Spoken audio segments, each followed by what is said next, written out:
Well, there's the text, of course, that women should not teach but be in silence. That's not a right translation. They should have an attitude of submissiveness and quietness, peacefulness, and not be lording it over in the church setting. Do not permit a woman to authentine, means to dominate a church setting where she gives the orders, tells the people what to do, because in Hebrews you're supposed to obey your elders. If you put a woman in charge and ordain her as the elder, she is then in the position of having to tell the men in the congregation what to do. That doesn't sound right.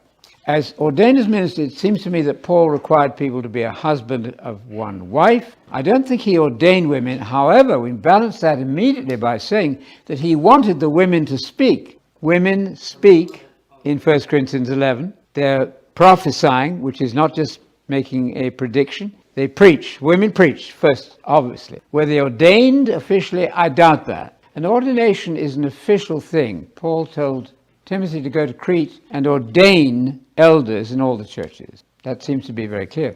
But you can argue with Paul over that one. Ordination is a fact, and a bishop is an overseer, is a leader. A deacon is a second level of ordination, and maybe they had deaconesses, not entirely clear. They should preach and prophesy. That word prophesy is not predicting, it's not an Agabus thing. I want the women to preach and to teach. Did Paul get that wrong? I don't dare say that, so I think the women should prophesy and preach, but they should do it with the sense of submission to the higher authority in the church, which is male rulership. Unless you say, of course, well, the women didn't have the gifts like the men did. I think that's patently false. So as long as we allow that the gifts were given equally to men and women. There is one other text where it says that women should ask their husbands at home, and that's a very problematic verse.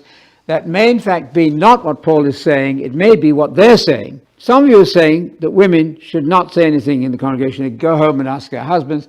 What? I won't deal with that verse in detail, but that's quite possible. Even the great F.F. Bruce thought that probably that's not even right.